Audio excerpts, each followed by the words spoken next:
이제 프로젝트를 만들어서 실제적인 학습이 들어갈 텐데요. 파일에서 새로 만들기 프로젝트로 들어가서 우리가 이 부분을 선택을 하고 확인을 합니다.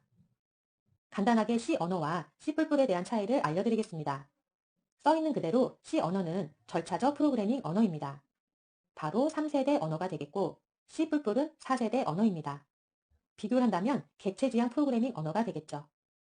최근은 대부분 객체지향 프로그래밍 언어로 돌아가고 있고 그래서 해당하는 사항이 바뀌었는데 객체, 즉 오브젝트라는 거죠. 자료라는 개념과 메소드라는 개념을 캡슐화를 시키는 것을 바로 오브젝트 객체라고 합니다. 구체적인 내용들은 객체가 어떤 것인지 프로그램 언어를 통해서 정의를 해 나갈 것이고 그리고 클래스라는 개념은 여러 개의 객체들을 모아놓은 집합체가 클래스가 되는 거죠. 그리고 상속이라는 개념이 있죠. 상속이라고 하면 상위 클래스가 있고 하위 클래스가 있고 그런 중에서 상위 클래스에 있는 메소드랄지 속성 그런 것들을 하위 클래스가 물려받는 개념이 바로 상속이 되겠죠. 그리고 다용성이라는 것이 있는데 한 메소드를 가지고 여러 가지 기능들을 수행할 수 있는 그런 개념들이 다용성이죠. 연관지어서 오버로딩이라고 할지 라이딩과 같은 이런 두 가지의 개념들까지 전부 이해를 해 두셔야 될 것입니다. 이제 바로 객체지향 언어가 가지고 있는 가장 핵심적인 이 개념들은 바로 이런 6가지 개념을 가지고 이해를 해 나가면 됩니다. 사용하는 것은 당연히 비주얼 C++를 사용하는 것이고 개발 도구는 비주얼 스튜디오를 사용하게 됩니다. 스튜디오로 넘어와서 보면 파일명이 아까와 다르게 변경되었습니다. 아까는 제가 설명을 해드리면서 파일명을 정하지 않았기 때문에 파일명을 새로 정해가지고 ex_01이라고 만들어줬고 해당 소스 파일은 이 내용에 있는 사항입니다. 그 중에 이제 메인이라는 사항이 있는데 이건 이제 프로젝트 폴더로 들어가 보면 C++이라는 폴더는 애초에 만들어놨고 여기에 파일명처럼 폴더가 생성이 됐죠. 디버그부터 쭉 해당 내용이 있고 실제 진행하는 거는 또 다시 이쪽으로 들어와서 여기에 CPP 확장자를 가진 내용에 해당하는 겁니다. 해당 파일을 열어보면 이렇게 동일하게 나와 있죠. 다시 비주얼 스튜디오로 들어가서 물론 이건 주성문이기 때문에 있든 없든 상관이 없습니다. 그래서 프로그램 구조를 본다면 가장 먼저 샵 include에 의해서 이 이름을 가진 현재 이것은 헤더 파일입니다. C++에 등장하는 이제 새로운 헤더 파일이 되겠고 추가적으로 일단 이 자체는 있어야 합니다. 없으면 에러가 됩니다.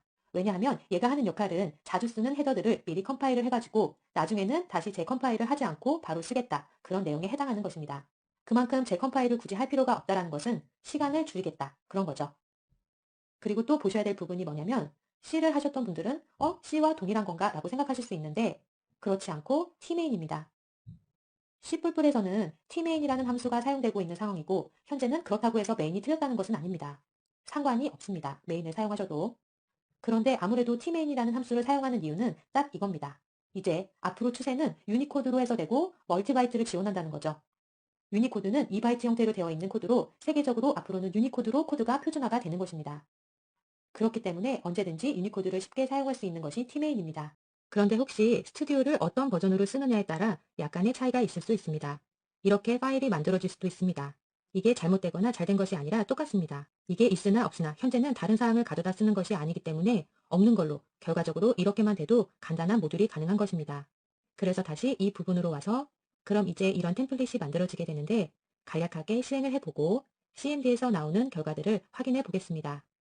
실행할 수 있는 헤더 파일을 만들 텐데 먼저 기본적으로 include라고 정의를 해주고 이번에는 좀 다릅니다.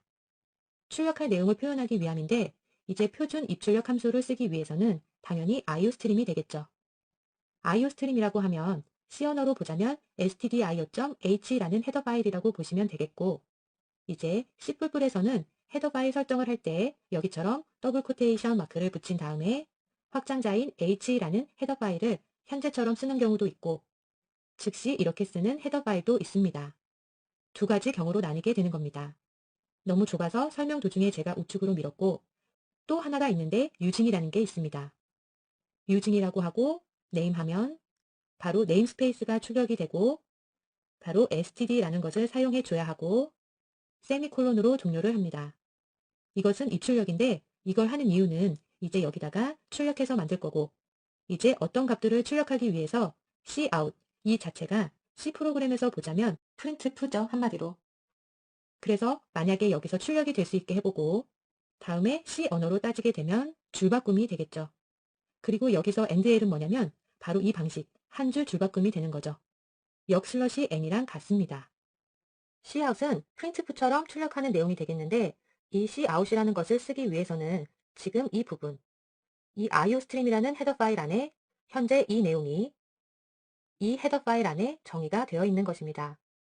이제 네임스페이스 std 이렇게 정의를 했는데 이 cout이라는 명령어를 사용하기 위해서 그런 거죠. 옆에 제가 해놓은 거는 입력할 때도 마찬가지로 std 한 다음에 cin이 되겠습니다. 즉, 이러한 명령어들을 사용하기 위해서 헤더 파일을 열어온 상태에서 다시 여기 네임스페이스에서 std라고 해둔 상태가 되는 것이죠. using 이 네임스페이스에 대한 것은 뒤에 가서도 또 설명할 일들이 있습니다. 예를 들어서 여러 사람이 이 한 작업을 공동으로 하고자 할 때 각각이 사용하는 사용자 함수, 그리고 변수, 그런 사항들이 동일 키워드로 만약에 쓰이게 됐을 때 당연히 충돌이 일어나게 되니까 그걸 방지하기 위하여 사용자마다 네임스페이스를 만들어 놓고 나서부터는 이제 동일한 함수나 변수를 써도 충돌되는 문제가 없게 되는 거죠. 왜냐하면 네임스페이스에서 자기가 지정한 이름이 있기 때문이죠. 그러나 이제 이미 std라고 하는 이름은 뭐겠습니까? 이 컴파일에서 지원을 하고 있는 이런 기능들이 되는 거겠죠. 이제 간략하게 RGO입니다 라는 출력 프로그램을 만들어둔 상태인데 실행을 해서 확인을 해봐야 되겠죠. Ctrl F5 보시는 것처럼 컴파일이 되고 이렇게 IT 전문교육 RGO라고 줄 바꾸고 나서 이렇게 되는 것을 알 수가 있게 되는 거죠. 결과적으로 빌드에 해당하는 메시지들이 어떤 문제가 있다던가 완료가 됐다던가를 출력하게 되는 거고 메시지가 출력되고 나서는 컴파일이 정상적으로 완료가 됐다라는 것이죠. 관련 오류라던가 이런 사항들이 있을 때에는 해당 내용을 보고 확인을 해 나가면 되겠습니다. F10을 누르게 되면 진단도구, 그리고 이런 사안들이 나타나는 걸 확인할 수가 있게 되는데 지금은 무슨 문제가 있다던가 확인해야 할 사안이 있다던가 그렇지는 않습니다. 그리고 다시 단축키 F11을 눌렀을 때 해당하는 이 코드의 진행 사항들까지 확인을 할 수 있는데요. 이 스트림에 대한 내용 이외에 구체적인 이런 부분들은 알고 싶지 않아도 나중에 확인을 꼭 해야만 되는 그런 사안이 있을 수 있습니다. 그래서 단축키를 간략하게 알려드렸고 거의 쓸 일은 없습니다. 현재 디버깅 중이라는 거죠. 그래서 지금 껐다가 다시 재실행을 한 상태가 되고요. 좀 더 효율적인 학습을 위해서 프로젝트에서 사용했던 내용은 따로 이렇게 소스를 담아서 할 거고 보시는 것처럼 프로젝트는 동일한데 소스가 좀 많이 생겼죠? 코딩은 제가 미리 다 해놓고 하나하나 설명을 해드리겠습니다. 좀 전과 좀 달라진 것은 줄수도 이제 보셔야 합니다. 만약에 작업을 하다가 오류가 났을 때 몇 번째 줄의 오류인지 확인을 할 수 있게 됩니다. 줄수는 어디서 하시면 되냐면 도구에서 옵션으로 갑니다. 다 체크를 해놨는데 각 언어마다 비주얼 스튜디오는 체크를 해줘야 합니다. 텍스트 편집기로 들어가셔서 C샵부터 해서 쭉 내용이 있죠. 이 중에서 우리는 지금 C의 C++이니까 C++의 줄번호를 체크해서 확인을 하시면 좌측에 줄번호가 생기게 됩니다. 그냥 이런 오류를 하나 만들었습니다. 컴파일을 하죠. 그러면 실패가 빌드에 나오죠. 이걸 어차피 CMD를 창을 띄우는 건데 의미가 없기 때문에 아니오로 하면 구문 오류라고 해서 몇 번째 줄인지 해당 사항에 나옵니다. 그 해당 줄을 찾아가서 뭐 여기서 수정을 하건 테스트를 하시면 되는 거고 그리고 제일 먼저 이 소스 설명을 해드리겠습니다. 여기서는 이제 cout이라고 하는 이런 명령어 출력에서 사용할 수 있는 여러 가지 옵션들을 지금 보는 중인데 보면은 cout에서 넓이를 10으로 한다는데 10만큼을 준다는 걸까요? x라는 값을 출력할 때 끝까지 갔는데 10칸만큼 공백을 주세요 라는 표현으로 생각하시면 됩니다. 결과적으로 출력하는 부분인데요. 그것은 변수를 가져온 게 해당 값에 200을 대입했을 때 200이 쭉 출력이 되겠죠. 10칸 앞에 공백을 두고 그리고 응용으로 해서 다음 거는 20칸을 띄고 얘를 출력하라는 겁니다. 그런데 20칸 수에 이게 출력되는 게 아니라 20칸을 포함을 하는 겁니다. 그러니까 정확하게 20칸이라고 하면 17칸을 띄우는 거죠. 조금 다른 거는 넓이를 15로 했는데 여기는 단순 x가 아닌 right라는 키워드가 위에랑 다르게 하나 더 붙여져 있어요. 이건 이제 쉽게 15칸만큼을 잡아가지고 이제 거기에서 오른쪽으로 맞출 것인지 왼쪽으로 맞출 것인지 그런 처리 중에 하나라고 보시면 되고 그래서 직접 실행을 해보고 보시는 것처럼 이렇게 해당 사항이 출력이 되는 걸 알 수가 있습니다. 보시면 간단하죠? x는 200을 대입을 받고 있고 출력하는 자체가 x인데 10이라는 넓이값을 가지고 있습니다. 이거는 지금 10칸만큼의 공백이 있고 나서 x값이 출력이 되는데 x값은 대입받은 200이 출력이 되는 거고 두 번째도 똑같죠? 20칸만큼을 공백을 주고 나서 x값을 대입하는 200을 출력하게 됩니다. 그래서 제가 아까 설명을 해드린 것처럼 10이라는 것은 포함해서 10입니다. 10만큼 떨어져서 200이 나왔다 그러면 13이라는 숫자가 되어야 하는데 현재는 10이기 때문에 17만큼 떨어뜨리고 나서 10을 맞춰가는 겁니다. 이 대입받은 수가. 얘도 마찬가지로 17만큼 떨어뜨리고 나서 20을 맞춘 겁니다. 얘도 12번째만큼 갔다가 이만큼 떨어뜨리게 된 부분입니다. 그런데 밑에는 지금 라이트라고 하는 부분이 돼 있고 한번 수정을 해서 변경 처리를 해보도록 하겠습니다. 그래서 아까 말씀드린 것처럼 이 부분 제가 레프트로 변경을 한 상태가 되고요. 지금 보시면 얘가 15칸만큼을 자리를 잡긴 잡았는데 출력 자체를 왼쪽으로 하라고 했으니까 왼쪽으로 붙었습니다. 하지만 15개 자리는 그대로 있죠. 아주 정확히 얘기하자면 12자리가 공백이 생겨 있는 것입니다. 그것과 이제 비교되는 그런 사항은 얘는 지금 15칸만큼을 레프트로 했으니까 나머지 자리가 있지만 보이지 않는 거예요. 하지만 얘는 10칸만을 잡아가지고 나머지를 이 내용으로 표기를 하는 겁니다. 얘는 공백 대신에 별표를 해가지고 실제 X값에 대한 출력은 right로 내는 것입니다. 즉 200에 대해선 오른쪽에 붙고 나머지 공백에 대해서는 별표로 출력을 할 수 있게 되는 것이죠. 그럼 이제 얘처럼 출력을 하게 하기 위해서는 얘를 left로 변경을 한번 해보겠습니다. 그리고 나서 실행을 해보도록 하죠. 결과값을 보시면 left로 하니까 왼쪽으로 붙습니다. 확실하게 티가 나 보이는 거죠. 그리고 나서 보실 거는 헥사값입니다. X값이 출력될 때 16진수로 그 경우는 아까 보셨을 텐데 C와 8이 출력이 됐었습니다. 다시 한번 확인을 해보면 헥사값이 적용돼서 출력을 한 거고 그러니까 10진수 200을 가지고 16진수로 표현을 해서 출력을 하는 거죠. 헥사값, 이제 16진수가 아닌 8진수일 때 그거는 OCT죠.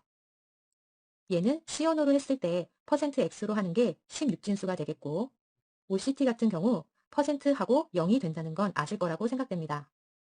C언어를 알고 나서 C뿔뿔을 해야 하는 건 가장 기본이 될 것입니다. 다음에서 이제 볼 거는 플롯보다 많은 걸 담을 수 있는 더블에서 실수형으로 들어가죠. 그리고 나서 Cout이 보이죠?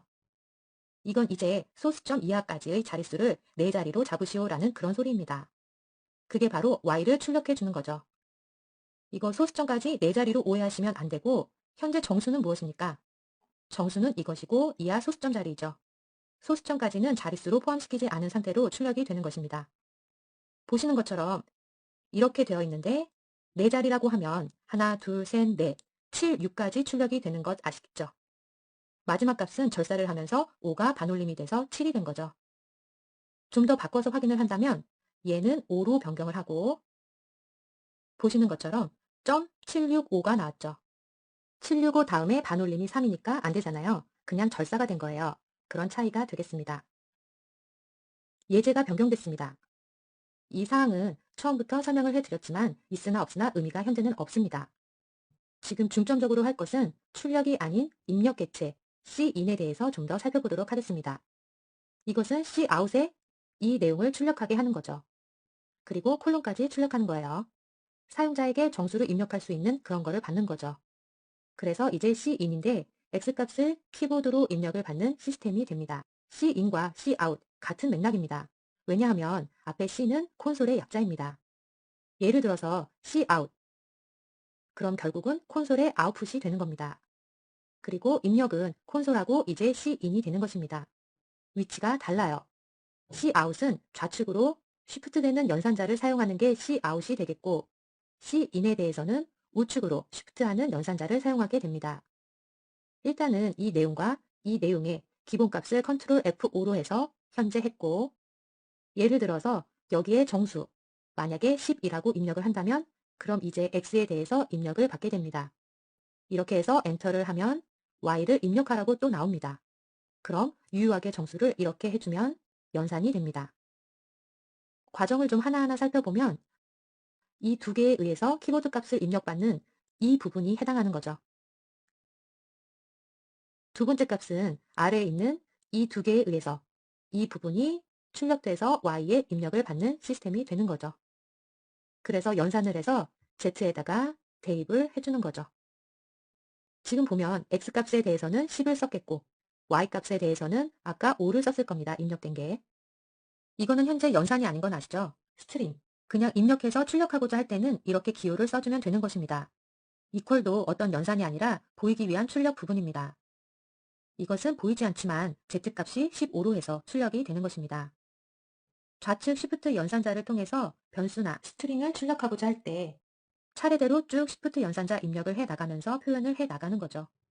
C 언어에서 printf를 사용할 때 같은 경우에는 이 더블 코테이션 안에서 제어 문자를 써가지고 계산을 해서 출력을 하게 되는데 우리가 아는 C++에서는 차례대로 Shift 연산자를 이용해가지고 계속적으로 나열을 해 나갈 수가 있습니다. 그래서 자꾸 말씀을 드리지만 C 언어가 기본이고 그리고 나서 C++과 C샵으로 나뉘게 됩니다.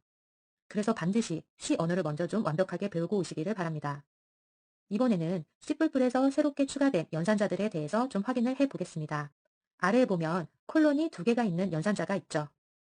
주석 문구로 해놨는데 전역 변수를 표현할 때 이걸 이제 부를 때는 이중 콜론 연산자다 그렇게 명칭을 정의할 수가 있게 됩니다. 여기에서 이 용도뿐만 아니라 다른 용도로도 응용해서 많이 쓰일 수 있는 그런 것입니다. 그래서 지금은 전역 변수를 표현할 때 사용하는 연산자에 대해서 알려드리도록 하겠습니다. 메인 안에가 아니라 외부에 있는 현재 변수로 인트값 x로 해서 정의를 했습니다. 우리가 흔히 얘기할 때 지역, 전역 이런 사항이 있죠. 얘는 전역 변수가 되겠죠. 메인 함수 안에서 지금 int x30과 그 안에 40, C 언어와 마찬가지로 블록으로 표현을 해 놓으면 스쿠프가 서로 이제 달리 표현을 하게 되면서 사용할 수가 있게 되죠. 그러니까 동일한 변수를 가지고 동쪽으로 표현해서 사용할 수 있게 되는 겁니다. 여기에 있는 cout이라는 표현을 본다면 지금 학습할 이중 콜론의 x라고 표현을 합니다. 그리고 여기서 또 x라는 변수를 가져다 쓰고 있습니다. 결과적으로 여기에서 선택된 x값은 이 블록 내에 있는 x40이라는 게 해당되는 값이고 얘는 전역 변수에 해당하는 값이기 때문에 얘와는 관련이 없는 위에 있는 전역 변수에 20의 값이 오는 겁니다. 그 아래로 이제 빠져나오면 블록은 현재 여기에서 빠져나왔으면 해당되는 이 x의 범위값은 빠져나왔으니까 이것에 해당이 됩니다. 현재 선택을 하면 얘도 같이 선택이 되는 거죠. 얘에 해당하는 30값이다 라는 거죠. 얘는 어딜 가나 이중 콜론으로 해서 된 부분은 바로 전역이 있는 이 사항에 해당되는 것입니다.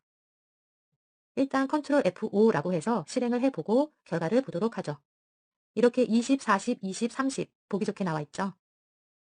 여기 보시면 현재 전역적인 객체 같은 경우에는 얘가 출력이 됐고 이 지역 안에서 블록 안에서 들어가는 객체는 얘가 출력이 되게 됐고 마찬가지로 얘 또한 전역적인 객체 얘가 출력이 되고 얘 또한 여기 당장에 있는 요 30이 출력이 됩니다. 당장에 있는 것은 이 블록을 벗어난 범위가 바로 얘와 얘 사이에 있는 내용 중에서 얘가 해당돼서 출력이 이렇게 됐다라는 것입니다. 자, 크레오 파라메트릭 5.0 강의를 시작하도록 하겠습니다. 자, 버전은 여기 보이는 것처럼 정확한 버전은 5.0.2.0이 되겠습니다. 자, 요거는 닫아주도록 하겠습니다. 자, 그럼 바로 이렇게 창이 나왔는데요. 여러분들은 파일 메뉴나 아니면은 왼쪽 메뉴에서 새로 만들기를 클릭하시면 이렇게 새로 만들기라고 하는 게 나올 거고요. 유형과 하위 유형이 나오게 될 겁니다.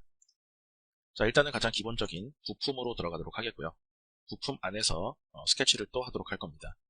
자, 부품을 또 보시면 하위 유형이 솔리드, 판금, 벌크 이런 것들이 있는데 가장 처음에 있는 솔리드를 선택하도록 하겠습니다. 자, 그래서 확인을 하시게 되면 지금 보이시는 것처럼 이런 화면이 열리게 될 겁니다. 자, 이제 첫 번째 화면을 보시게 되면 위쪽에 리본 형태의 메뉴들이 나와 있고요. 왼쪽에 모델 트리나 폴더 탐색기 이런 것들이 위치를 하고 있습니다. 자, 다른 부분은 됐고요. 가운데 보시면 이상한 이런 모양들이 있습니다. 이런 사각형 형태 모양들이 있는 거죠. 자, 요거는 이 3D 공간상에 존재를 하는 우리가 이제 프로그램에서 만들어져 있는 하나의 좌표 평면이라고 이해를 하시면 되겠습니다. 자, 잠깐 여기 보기라고 하는 곳으로 가셔서 여기 표시 부분에서 제가 여기에 있는 평면 태그 디스플레이라고 하는 거를 클릭을 좀 하도록 하겠습니다.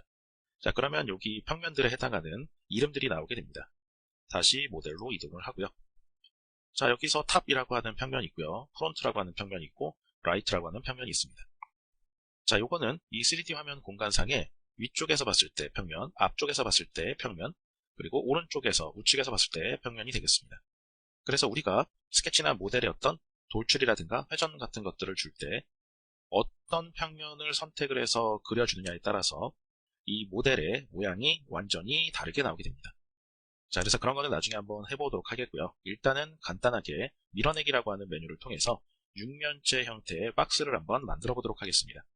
자, 일단은 탑이라고 하는 평면에 스케치를 하도록 할 겁니다. 자, 밀어내기라고 하는 거는 굉장히 많이 사용이 되는 기능인데요. 위쪽의 모델 부분에 형태라고 하는 부분에 많이 쓰기 때문에 이렇게 크게 밀어내기라고 나와 있습니다. 이 밀어내기라고 하는 것을 클릭을 하시게 되면 바로 요 오른쪽에 이렇게 없었던 밀어내기라고 하는 이런 메뉴가 나오게 됩니다.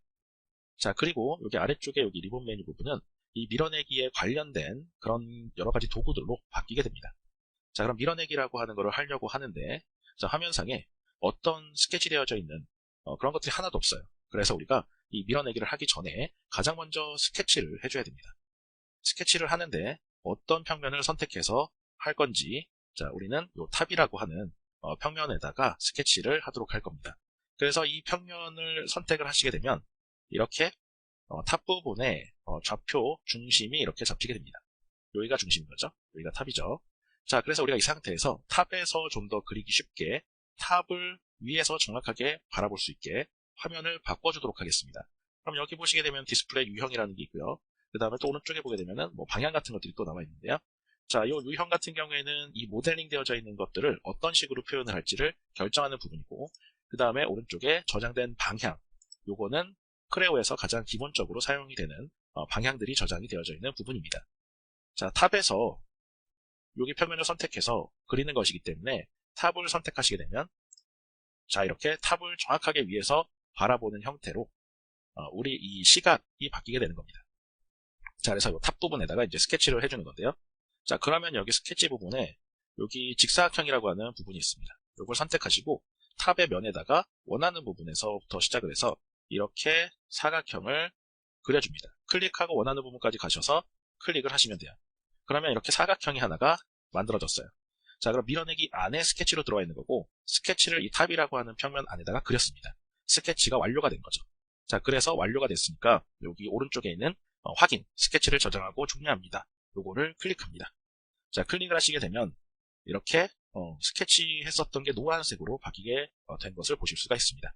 자, 우리가 뷰를 조금 바꿔보도록 하겠는데요. 자, 뷰를 표준 방향으로 바꿔보도록 하겠습니다. 자, 그럼 이렇게 바뀐 것을 보실 수가 있죠. 자, 이렇게 되어져 있는데, 자, 우리가 탑이라고 하는 데다가 사각형을 스케치를 했고, 자, 그 그린 사각형을 이렇게 밀어내기 하는 것을 통해서 위쪽으로 이렇게 혹은 아래쪽으로 이렇게 밀어내기를 할 수가 있는 겁니다. 자, 요게 밀어내기라고 하는 메뉴가 되겠습니다. 자, 그래서 밀어내기로 들어가서 그 안에 스케치를 하고, 스케치 된 것을 기반으로 해서 이런 방향이나 이런 방향으로 밀어내기를 할 수가 있는 거죠. 자, 그래서 원하는 방향으로 직접 수치를 입력해서 혹은 요 포인트를 잡고 위나 아래로 드래그 앤 드롭을 해서 이동을 하실 수도 있습니다. 그래서 원하는 방향으로 위치를 조절을 하신 다음에 그 다음에 여기에서 여러 가지 밀어내기에 관련된 옵션들을 사용을 한 다음에 완성이 됐으면 여기에 있는 요 저장한 뒤에 도구 대시보드를 닫습니다 라고 하는 요 확인 버튼을 클릭하시면 이런 식으로 육면체 박스 형태 같은 게 만들어지게 되는 거죠. 자, 그럼 이렇게 만들어 봤고 얘는 이제 좀 닫아주도록 하겠습니다. 자, 파일 부분에서 닫기 부분을 눌러주시면 되고요. 다시 한번 새로 만들기 버튼을 누르셔서 자, 이번에는 부품 말고 스케치를 한번 해보도록 하겠습니다.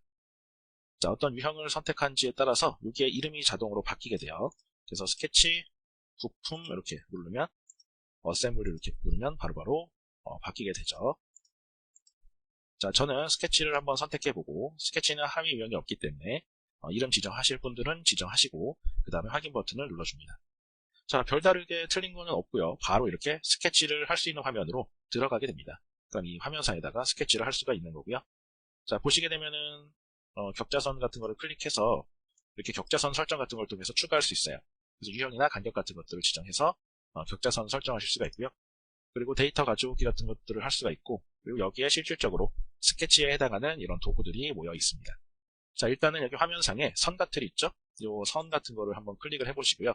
선에 화살표가 또 있습니다. 클릭하시면 선을 그리는 여러 가지 방법들이 있습니다. 호 같은 것도 마찬가지고요. 일단은 선을 한번 선택을 해보고요.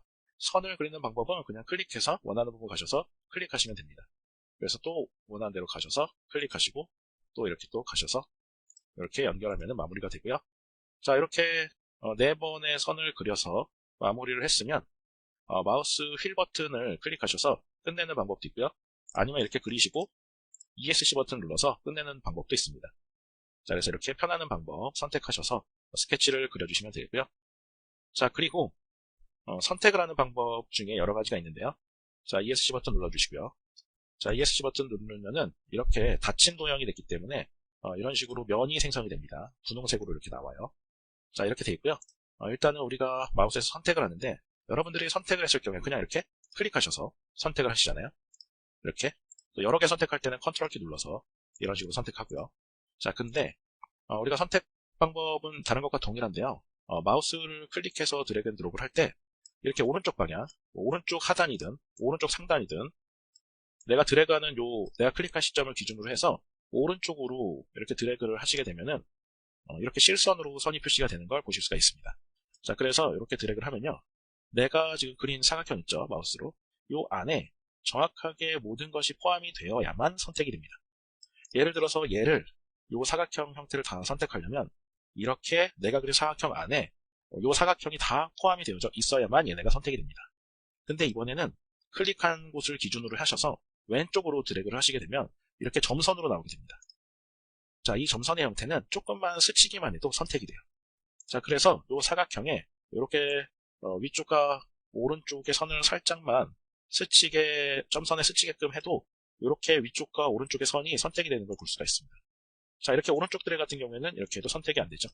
그래서 어떤 하나의 원을 가지고 이해를 시켜드리면 이 원을 선택하는 방법은 이렇게 클릭하는 방법도 있고요. 아니면 오른쪽으로 드래그해서 선택하려면 이 원을 완전히 그 안에 포함시켜야만 원이 선택이 되고요. 아니면 왼쪽으로 드래그하시면 살짝만 스치기만 해도 선택이 됩니다. 자, 그리고 우리가 크레오에서 여러 가지 중요한 것들 중에 여기 보시면 이런 모양 있죠. 이런 게 있고 또 이런 것도 있고요. 자, 여기다가 이제 가져다 대면은 제약 조건이라고 하는 게 나오게 됩니다. 자, 이렇게 요게 만약에 근데 안 나오시는 분은 보기로 가셔서 여기에 보시면은 제약 조건 표시 같은 거 있죠? 이렇게 클릭하면은 나왔다가 안 나왔다 그럽니다. 요 치수 같은 것도 있는데 치수는 일단 잠깐 숨기고요. 요 제약 조건을 보이게끔 설정을 해주세요. 자, 이 제약 조건이라고 하는 거는 이 선에 어떤 조건이 걸려 있는 겁니다. 자, 여기서 요거 모양이 예전 버전하고 좀 틀린데 이렇게 일자로 되어 있는 거는 수평. 정확하게 수평으로 조건이 걸려 있는 거예요. 그리고 얘는 수직. 요 선이 정확하게 수직으로 되어 있다는 것을 뜻하게 돼요. 그래서 이런 식으로 조건이 걸려져 있습니다. 예를 들어서 사각형을 한번 그려보도록 하겠습니다. 요 사각형을 이렇게 그리면은 자, 여기하고 여기는 수평이고 여기하고 여기는 수직으로 이렇게 조건이 걸려 있게 됩니다. 자, 그래서 이러한 여러 가지 조건들 때문에 또 모델링에 문제가 발생이 되기도 합니다. 자, 라인 같은 경우를 이렇게 대각선으로 해서 이렇게 보시게 되면은 이렇게 뭐 이런 모양도 있고 또 이런 모양도 있고 그렇죠? 또 뭐 이렇게 왔다 갔다 하다 보면 여러 가지 뭐가 걸리는 게 많습니다. 이게 뭐냐면은 여기 선이 녹색으로 이렇게 바뀌잖아요. 내가 그리고 있는 요 선이 요 선하고 원래 그렸던 선하고 요거는 90도를 잃었다는 걸 뜻하게 됩니다. 직각이라는 걸 뜻하게 되는 거죠. 자, 그래서 이런 식으로 조건들이 걸리게 되는 거예요. 이렇게 하면은 저 왼쪽에 있는 선하고 수직이라는 걸 또 뜻하게 되고요. 자, 또 이렇게 하다 보면 요거는 저 왼쪽 상단에 있는 녹색 선하고 평행하다는 걸 또 뜻하게 됩니다. 이런 여러 가지 조건들이 걸리게 되는 거예요. 그래서 이렇게 그리고 또 이렇게 또 가다가 보면은 이렇게 녹색으로 된 선하고 평행하다는 것을 뜻하게 되는 거죠. 그쵸? 여기 요 선하고 이렇게 하면 평행하다. 자, 그리고 이렇게 가다 보면은 평행한데 오른쪽에 또 이퀄이 나왔죠. 요거는 평행하면서 길이까지 같다는 걸 뜻하게 됩니다. 그래서 이렇게 해서 이렇게 걸리면은 완전히 같게 그려지는 거고요. 또 이렇게 가다 보면 또 만나겠죠? 이런 식으로 또 그려줄 수가 있는 겁니다. 자, 그래서 이런 식으로 여기 보시면은 뭐 직각이 있고 그 다음에 또 평행하고 그 다음에 같고 뭐 이런 조건들이 있는 겁니다. 그래서 1번 숫자가 있죠? 1번 위에 있는 1번과 2번 위에 있는 2번과 이렇게 제약 조건이 걸려져 있는 겁니다. 자, 이런 식으로 조건들을 확인하실 수가 있는 거죠.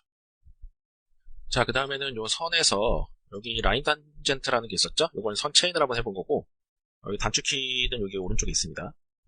자, 라인 탄젠트 요거는 두 엔티티에 접하는 선을 생성합니다. 자, 엔티티라고 하는 거는 객체 같은 것들을 뜻하게 되고요. 자, 뭐 선이나 원 뭐 이런 것들이 되겠습니다. 두 개의 객체에 접하는 선을 생성한다는 거죠. 자, 여기 왼쪽에 메뉴가 당장 필요가 없으니까 좀 안 보이게 여기 부분을 클릭해서 깔끔하게 정리를 좀 하겠습니다. 자, 그 다음에 전체 선택을 해서 일단은 좀 여기 화면을 좀 깔끔하게 정리를 하겠습니다. 선택을 선택한 상태에서 여기 화살표 클릭해서 원 바이 원 하나씩, 그 다음에 체인, 뭐 엔티티 체인으로 해서 선택하는 거고요. 모두를 눌러서 선택하고 딜리트 누르시면 편합니다. 자, 모두에 보시면은 단축키가 컨트롤 알트 A예요. 알아두시고요. 자, 원을 여기다 하나 이렇게 그리고요. 그 다음에 여기다가 하나를 그릴게요. 두 개 이렇게 엔티티가 있고요. 자, 그러면 선에서 라인 탄젠트를 클릭하셔서, 자, 두 엔티티에 접하는 선. 자, 맨 처음에 선 그리는 것처럼 이렇게 그리는 게 아니라 이 객체를 선택을 하는 겁니다. 자, 이제 여기 아래쪽에 보시면은 도움말이 있는데요. 호원 또는 타원상의 시작 위치를 선택하십시오. 이렇게 되겠습니다. 자, 그러면은 이 원을 선택을 하는데요. 그냥 이 원의 아무 위치에나 클릭을 합니다. 자, 그러면 이렇게 선이 하나가 생성이 됐어요. 이 원의 어떤 위치에서 선이 그려지게 될 건데요. 어디까지 갈 거냐면은 요 원까지 갈 거예요. 요 원. 그래서 이 원의 요런 위치, 아니면 뭐 다른 데가 될 수도 있겠죠. 요런 위치가 될 수도 있겠죠. 요 위치에 갖다 대고 클릭을 하시게 되면 이렇게 선이 그려지게 됩니다. 그래서 여기 보시게 되면은 요 탄젠트 조건이 걸리게 됩니다.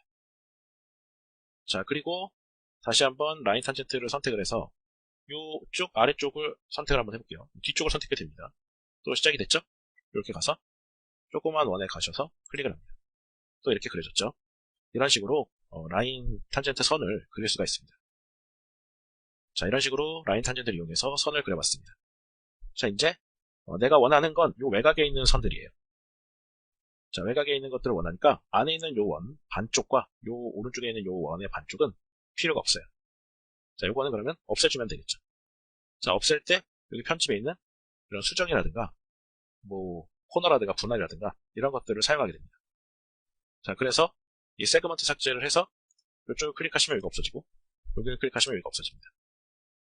자, 트림한 엔티티를 다 했으니까 ESC를 누르고 한 번 더 누르면 이런 식으로 안에가 이렇게 깔끔하게 정리된 하나의 면이 완성이 되는 거죠. 자, 그래서 선에서 그냥 선 체인하고 라인 탄젠트라고 하는 거의 차이점을 이제 아시겠죠? 자, 이렇게 실습을 한번 해봤습니다. 자, 다 지워주시고요. 자, 이번에는 스케치 부분에서 기준의 중심선이라고 하는 부분을 활용을 한번 해보도록 하겠습니다.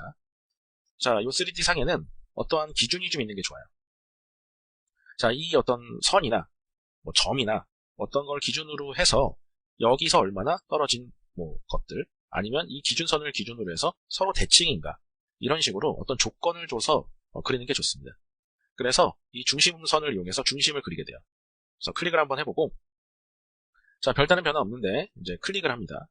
클릭을 한 상태에서 이런 식으로 회전을 하게 되면 이런 식으로 수평의 기준선 혹은 수직의 기준선을 그릴 수가 있습니다. 자, 그냥 클릭하시고 마우스 손 떼시고 돌리시면 돼요. 자, 그럼 수평을 한번 그려보겠습니다. 클릭하시면 이렇게 수평의 기준선이 그려지게 됩니다. 자, 그 다음에 또 빈 공간에다가 클릭을 하시고 또 이렇게 돌리다가 수직의 기준선을 클릭합니다. 아이고, 잘못됐네요. 클릭해서 이렇게. 자, 그러면 이런 식으로 어떤 기준이 되는 선 두 개가 그려지게 된 거죠. 자, 그럼 이제 요거를 활용을 해서 스케치를 해보도록 할 건데, 자, 선을 한번 가지고 그려보도록 하겠습니다. 자, 선 체인을 가지고 그려보도록 할 거고요. 자, 똑같이 클릭해서 이렇게 여기서 이렇게 수평의 선이 그려지게 되고요. 가다가 요 중심선을 만나면은 한번 스냅이 이렇게 딱 걸립니다. 이렇게 가다가 딱 하고 걸리게 되죠. 이렇게 달라붙는 거를 스냅 됐다라고 하거든요. 이렇게 스냅이 돼요. 스냅이 되기도 하고 또 이렇게 지나갈 수도 있습니다. 지나가서 더 가다가 보면은 이렇게 또 한번 이렇게 딱 걸릴 때가 있어요. 이렇게 가다가 걸려요. 이 상태에서 클릭을 해보겠습니다. 자, 클릭을 하고 휠 버튼을 클릭하시게 되면, 자, 요쪽에 여기 중심선을 기준으로 해서 요쪽과 요쪽의 길이가 똑같다는 것을 뜻하게 돼요. 자, 여기 보시면은 요거 제약 조건 대칭이라는 걸 말하죠. 그래서 요 왼쪽에 있는 선은 수평하면서 대칭인 겁니다. 요 중심선을 기준으로 해서. 자, 사각형을 한번 그려볼게요. 직사각형 클릭하고 요 화면에다가 제가 클릭을 하고 오른쪽으로 쭉 갑니다. 그럼 이렇게 딱 걸려요. 이렇게 대칭이 걸리죠. 이렇게 걸렸다는 건 이 중심선을 기준으로 해서 좌우 길이가 똑같다는 것을 말하게 됩니다. 대칭이라는 거죠. 자, 이렇게 똑같아졌고 이번에 아래로 내려가 보겠습니다. 여기 한번 걸리고 더 지나가게 되면 이런 식으로 또 걸리게 되죠. 자, 요거는 가운데 가로로 지나는 선을 기준으로 해서 위와 아래의 선이 똑같다는 것을 뜻하게 됩니다. 그렇죠? 그래서 이렇게 딱 걸릴 때 또 마우스를 클릭합니다. 이런 식으로 결과가 나오게 되는 거죠. 자, 그래서 이런 기준이 되는 중심선들을 활용을 해서 대칭하는 거를 그릴 수도 있고요. 자, 대칭이 꼭 이렇게 선들의 대칭이 아니라 객체 자체가 대칭이 될 수도 있습니다. 자, 예를 들어서 사각형을 제가 하나를 여기다가 이렇게 그리겠습니다. 자, 그럼 이 사각형을 제가 반대쪽, 이 수직선의 반대쪽 이쪽에다가 똑같은 거를 하나를 만들고 싶어요. 자, 그럴 때는 이 편집 메뉴에 대칭 복사라고 하는 부분을 사용하시면 됩니다. 자, 그래서 대칭 복사라고 하는 거를 사용할 건데, 자, 요 객체를 이렇게 선택을 하시면 얘가 활성화가 됩니다. 클릭을 합니다. 자, 그럼 아래쪽에 보시면 중심선을 선택하십시오라고 나옵니다. 자, 그러면 얘를 선택했는데 대칭 복사를 할 겁니다. 어떤 선을 기준으로 대칭 복사를 할 겁니까? 라고 물어보는 거죠. 그럼 요 선을 선택하시면 요 선을 기준으로 해서 마주보는 대칭이 되는 똑같은 사각형을 그리게 되는 겁니다. 자, 그래서 이렇게 열심히 대칭이라고 하는 걸 이렇게 표현하고 있죠. 이런 식으로 간단하게 똑같은 도형을 반대쪽 중심선을 기준으로 해서 어떤 기준선을 기준으로 해서 대칭으로 만들 수가 있는 거죠. 자, 그러면은 이번에는 여기다가 사각형을 한번 그려보도록 하겠습니다. 자, 전체 선택하고 다 지워줄게요. 자, 그러면은 직사각형을 한번 여기 오른쪽에 화살표를 클릭해서 여러가지 사각형들이 나오게 되는데요. 자, 뭐 여러가지 코너, 경사진 이런 것들이 나와요. 자, 가장 처음에 여기 단축키 R, 리탱글러의 단축키 R이 되겠죠. 자, 코너 직사각형이라고 하는 것은 왼쪽에 대각선 클릭 한번, 오른쪽 대각선 클릭 한번 이런 식으로 클릭해서 사각형을 그리는 걸 뜻하게 됩니다. 자, 그리고 다음번에 경사진 직사각형. 자, 사각형이 항상 이렇게 수평수직하는 건 아니죠. 클릭하고 이렇게 경사진 선을 클릭하고 그 다음에 이렇게 이동하면 이런 식으로 사각형을 그릴 수가 있습니다. 자, 이렇게 하게 되면은 경사가 져 있는 사각형을 그릴 수가 있는 거죠. 자, 다시 클릭하셔서 중심 직사각형이라고 하는 경우에는 우리가 모서리를 클릭하는 게 아니라 중심을 먼저 클릭하고 이렇게 너비와 높이 같은 것들을 결정해서 클릭하셔서 사각형을 그리는 겁니다. 자, 다음에 평행사변형은 말 그대로 평행사변형을 그리는 겁니다. 클릭하고 직선으로 하나를 클릭하시고 이런 식으로 각도를 정해서 이런 식으로 평행사변형을 그릴 수가 있는 거죠.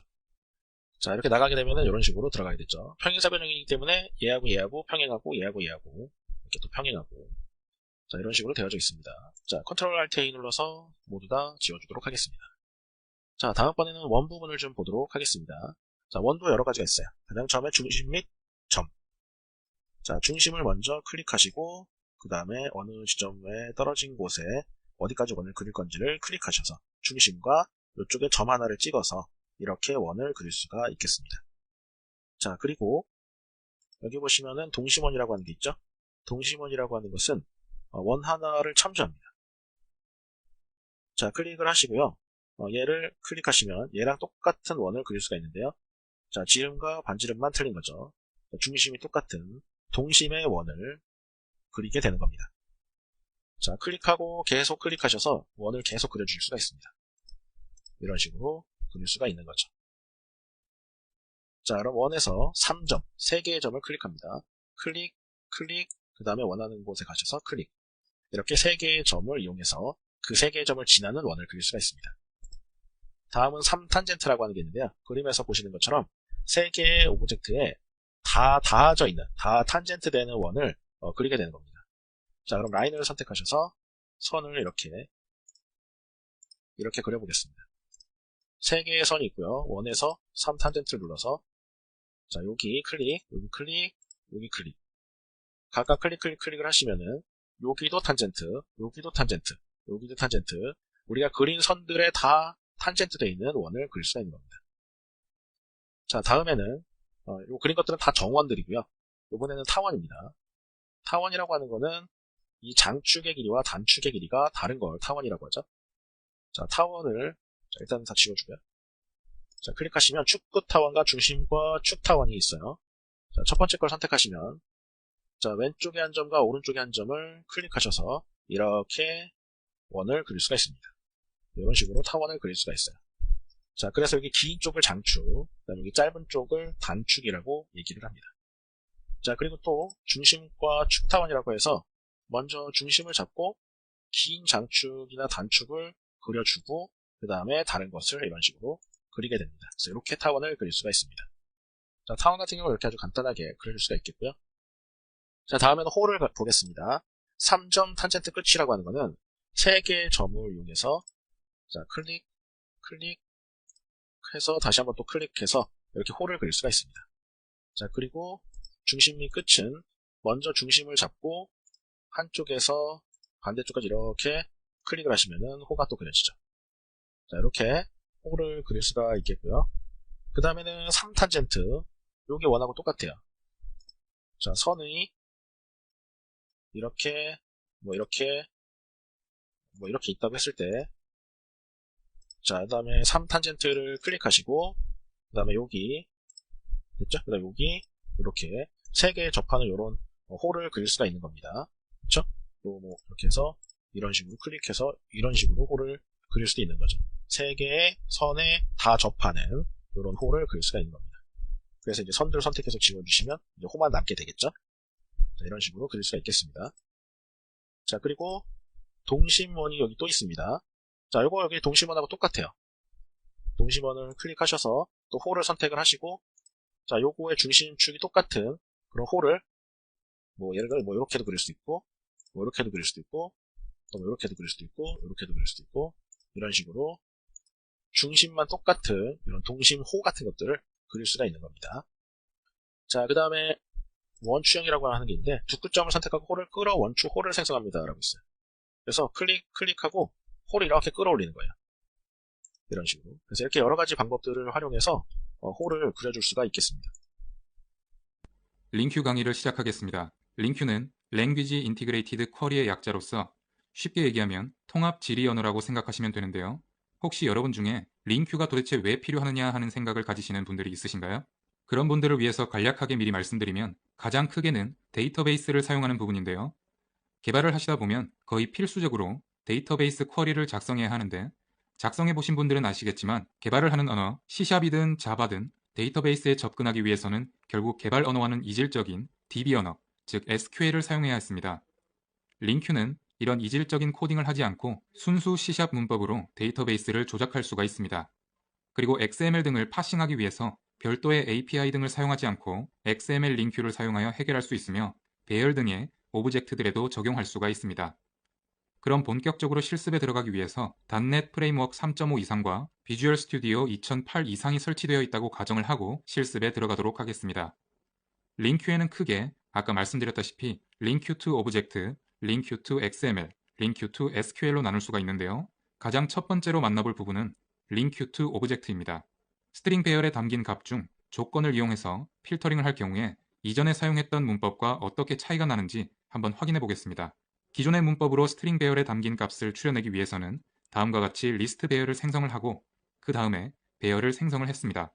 그래서 그 배열의 반복문을 돌면서 길이가 5 이상인 경우에만 결과값에 담고 있죠.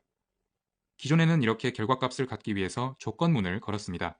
그 조건문은 반복문 안에 들어가서 그 반복문을 돌면서 조건을 걸어야 했었습니다.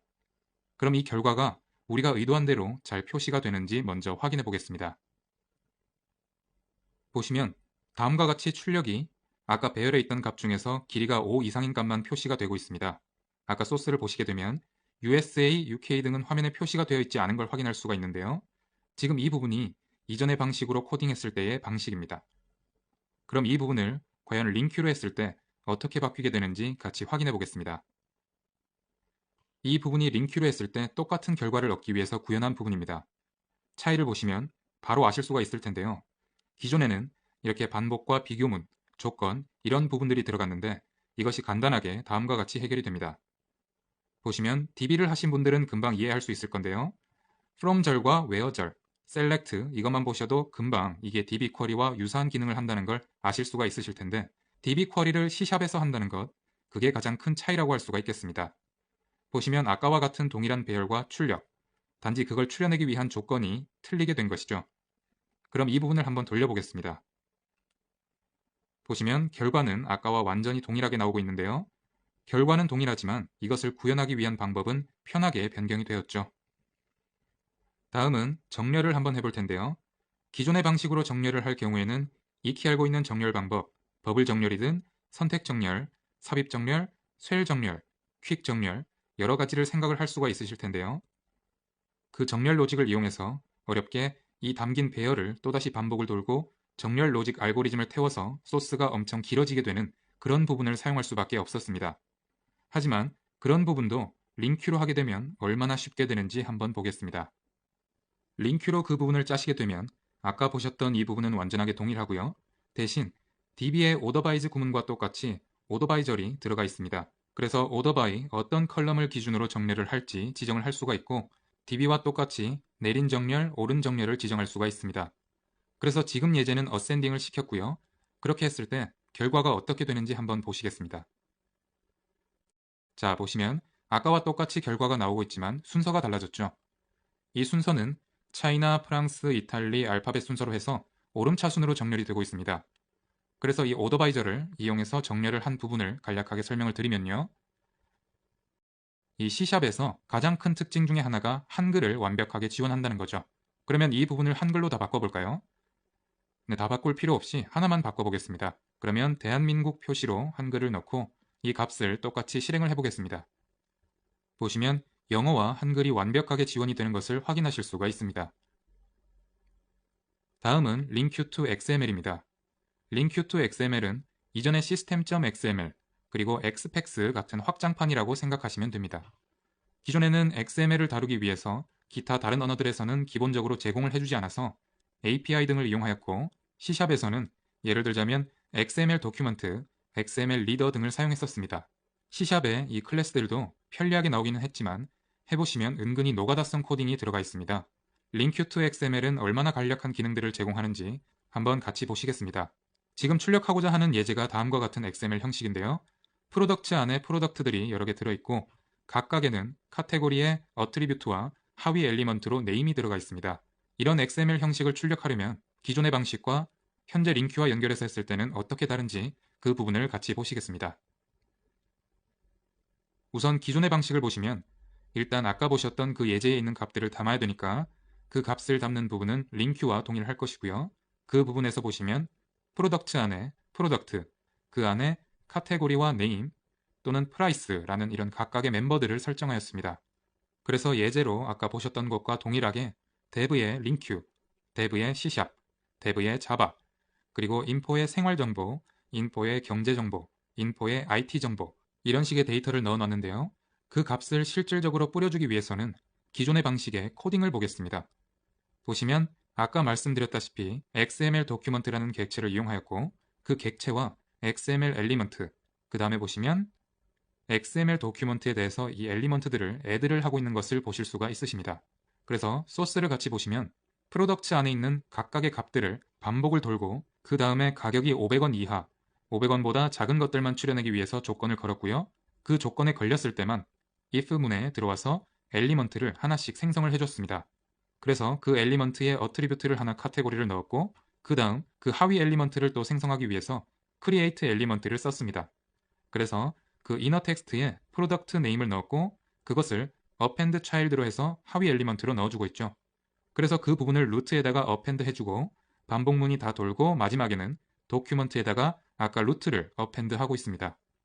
그러면 이 소스를 돌아갔을 때 어떻게 보이는지 같이 한번 보시겠습니다. 올드를 먼저 보셔야 되니까요. 올드를 주석을 풀고 링큐를 주석을 막았고 그 다음에 다시 한번 같이 확인해 보시겠습니다. 보시면 아까 그 예제로 보셨던 그 XML 형식과 유사하게 보여주고 있는데요. 보기가 상당히 좋지 않게 그대로 그냥 나왔으니까 프로덕트 안에 프로덕트, 그 다음에 프로덕트가 여러 개 안에 카테고리, 네임 이런 식으로 여러 줄이 들어가고 있는데요. 이것이 보기도 안 좋고 아까 코딩에도 보시면 거의 소스가 XML 그 구조 형식과 유사하게 코딩을 할 수밖에 없었습니다. 그러면 그 부분이 링큐로 바뀌었을 때 어떻게 바뀌는지 같이 한번 보시겠습니다.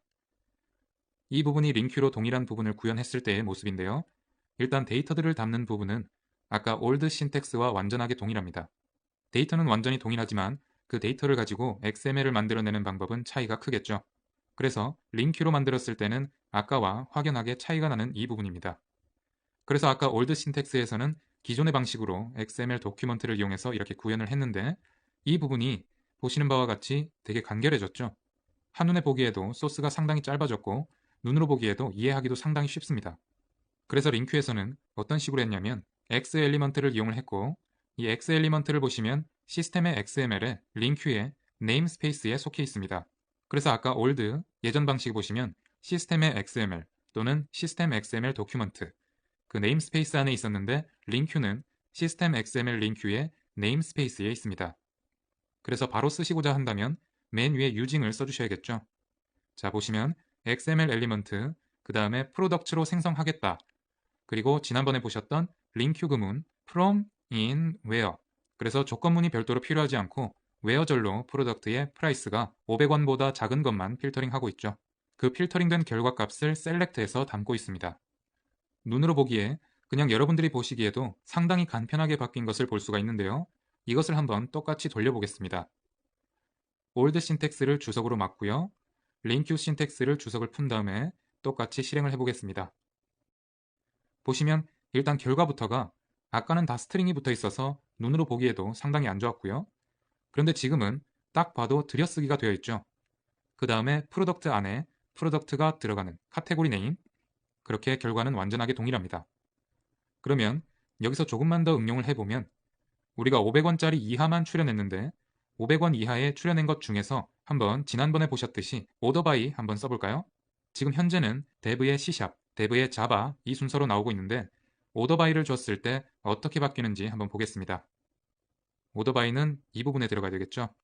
그래서 프로덕트에 프라이스로 한번 정리를 해볼까요? 그리고 이번에는 디센딩을 해보겠습니다. 그리고 실행을 해보시면 아까와는 정렬이 바뀌어 있는 값을 보실 수가 있겠죠. 방금 보셨다시피 정렬을 하기 위해서 상당히 엄청나게 간편하게 한 것을 알 수가 있으십니다. 이번에는 link to SQL을 보시겠습니다. 아마도 강의를 듣는 여러분들이 프로그램에서 데이터베이스를 다뤄본 경험이 있으시다면 link to object, link to XML, link to SQL 중에 가장 하이라이트라고 보실 수가 있겠습니다. link to SQL은 ADO.NET의 데이터베이스 테이블과 컬럼 그런 것들을 C샵의 클래스와 프로퍼티와 완벽하게 매핑을 지원합니다. 마이바티스라는 ORM 프레임워크가 있는데요. .NET에서는 자체적으로 더 편리한 기능을 지원하고 있습니다. 물론 마이바티스도 지원을 하고 있고요. 더욱 상세한 부분은 차후에 뒤로 가서 더 자세하게 설명을 드릴 거고요. 그러니까 지금 당장 이해가 안 가시더라도 너무 어려워하지 않으셔도 되고요. 강의를 차차 듣다 보면 어느 순간 많은 부분을 이해하고 있는 자신을 발견하실 수가 있을 겁니다. 그러면 소스 설명을 한번 보여드리겠습니다. 보시면 비주얼 스튜디오에는 클래스 다이어그램에서 볼 수 있는 그런 화면을 지원하고 있는데요. 제가 멤버 인포라는 클래스가 여기 보이고 있죠. 이걸 어떻게 생성을 하였느냐면 먼저 DB를 보여드리겠습니다. 먼저 DB를 생성을 해놨었습니다. 그래서 RGO라는 데이터베이스 안에 멤버 인포, 스터디 인포라는 두 개의 테이블을 생성했었고요. 그래서 멤버 인포 안에는 멤버 시퀀스와 멤버 이름, 그리고 전화번호, 컬럼 3개를 미리 만들어 놨습니다. 그리고 시간을 줄이기 위해서 데이터도 몇 개 넣어놨는데요. 보시면 실제 데이터 안에는 멤버가 테스트 01, 테스트 02 해서 전화번호까지 있는 데이터를 미리 넣어놨습니다.